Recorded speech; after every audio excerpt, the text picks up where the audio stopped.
tradition to stand for the gospel reading, and I want to share with you from Matthew's gospel, but it's a bit confusing. So I was like, I want to talk about a little bit, or read it, and then talk about it a little bit, and then read a little more. So you don't have to stand today, so that's good. But feel free to pass out the baskets, because we want y'all coloring.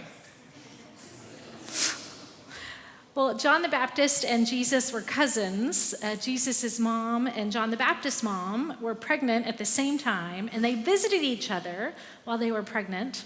When John the Baptist's mom heard Jesus' mom greeting his mom, the Bible tells us John the Baptist leapt in her womb. Well, fast forward 30 years when Jesus comes to the Jordan River to be baptized by his cousin, John the Baptist, and John tries to stop him and says he is the one that should be baptized by Jesus, not the other way around. John the Baptist even tells the crowd he is not worthy to carry Jesus' sandals. Well, John the Baptist is so full of confidence in Jesus, but in our scripture today, he's starting to have some doubts. John wants to know if Jesus is the one to come, or is there another? Should he be looking for another? And you wonder, what has changed for John the Baptist?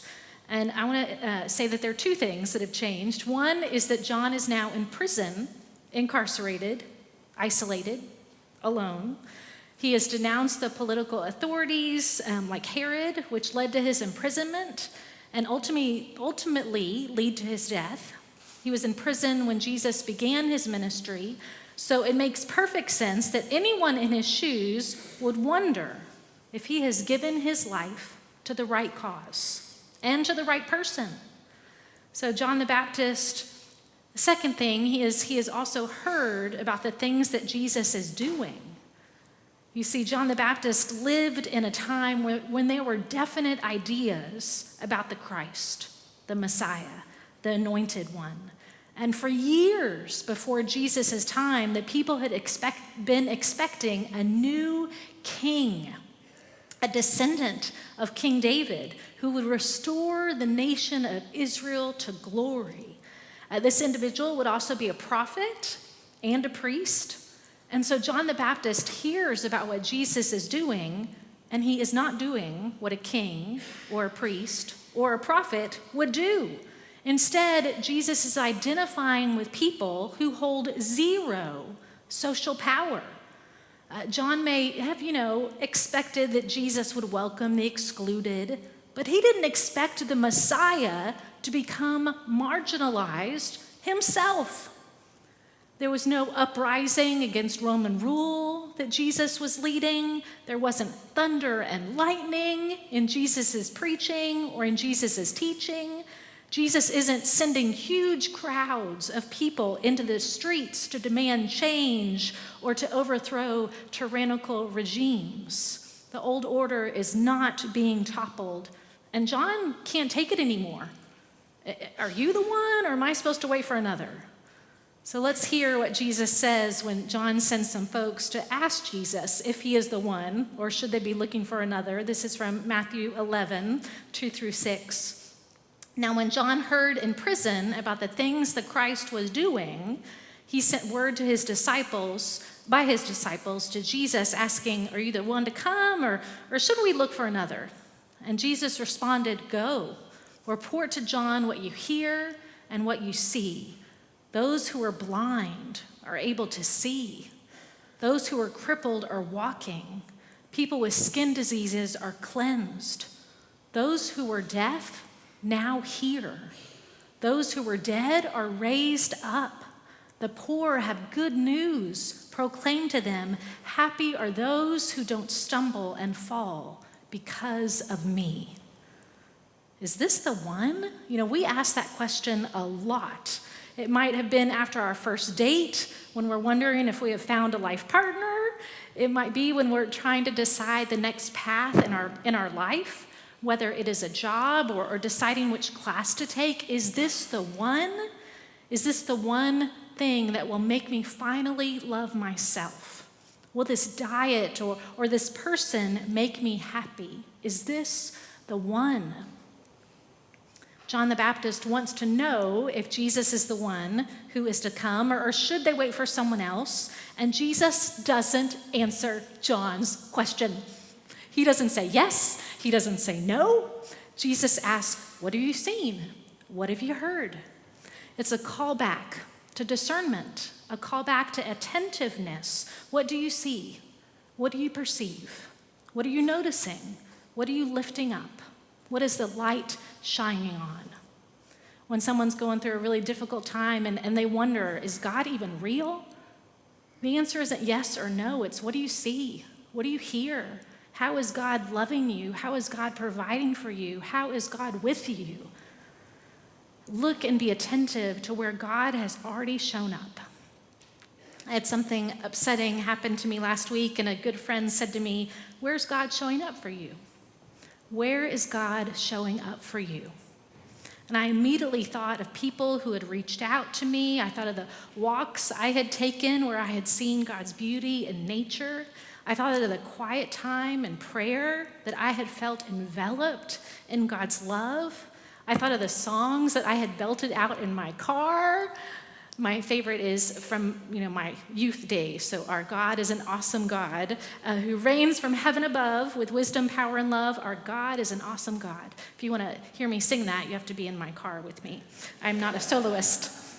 Well, God's presence today is the promise that God will show up again in the future. Jesus is saying, here is evidence. Have you seen it?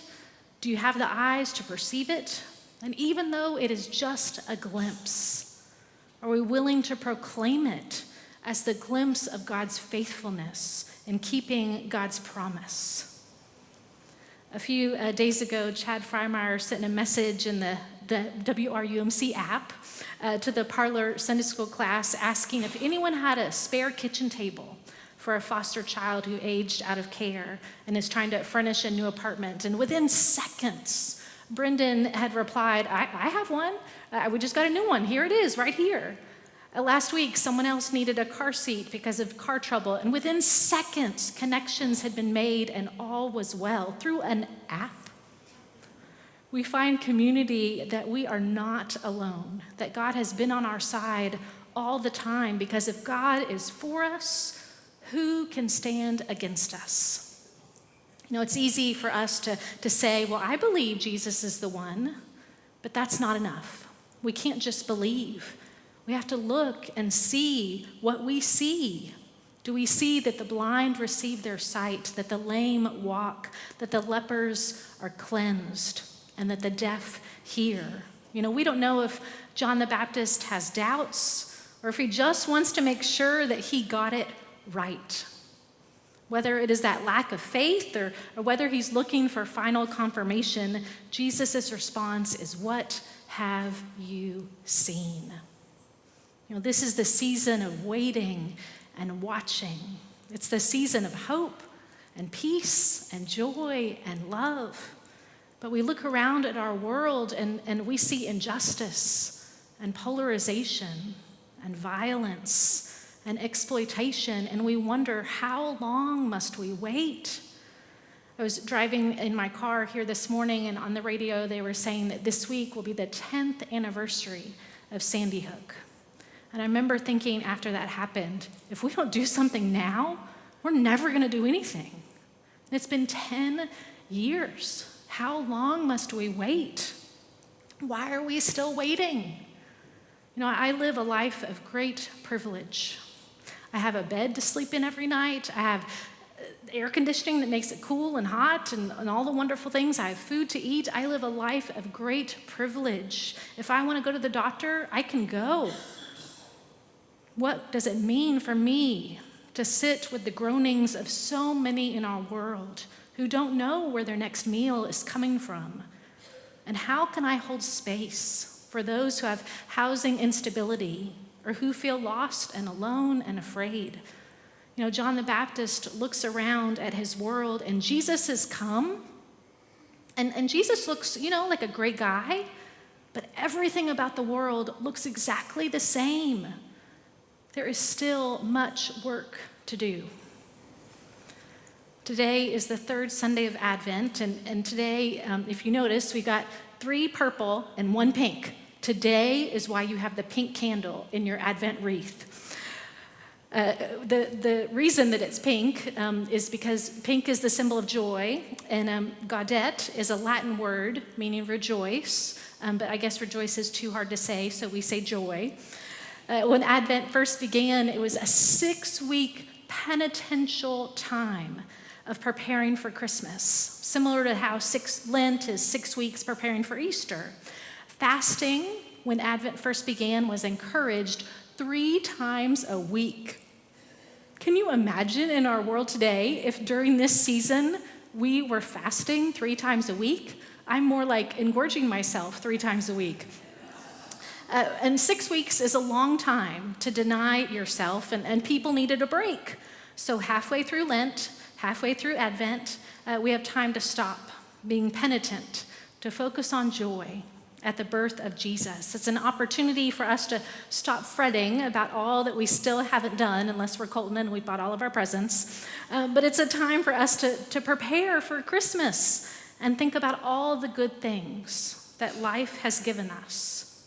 You know, oddly enough, joy is hard, and we feel like we should have lots of joy. Writer Cole Arthur Riley of Black Liturgies, she wrote recently, "Joy doesn't mean everything is all right. It's the reminder that there is a beauty that cannot be touched." Jesus is telling John the Baptist, good things are happening if you're looking in the right places for them. So what good things are happening in your life? Are you looking in the right places to see them? Now, the very next thing that Jesus talks about blows me away every time. So John has doubted. He wants confirmation about who Jesus is. And in response, Jesus says, let me tell you about how great John the Baptist is. And so here's what Jesus says from Matthew 11, 7 through 11. When John's disciples had gone, Jesus spoke to the crowds about John. What did you go out to the wilderness to see? A stalk blowing in the wind?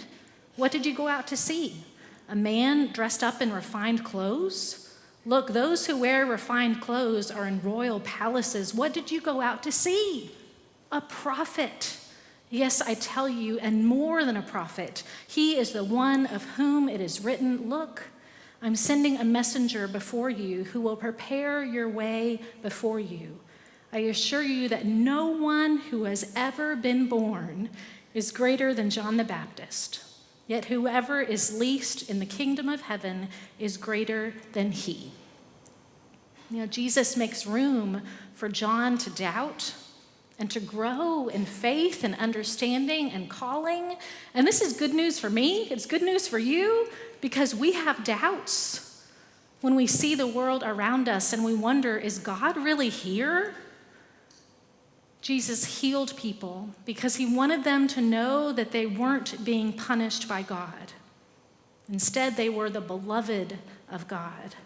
So as a Christian and as a follower of Jesus, I have not gone personally myself, I don't know about you, but I have not gone from success to success, from less faith to more faith in just an exponential line.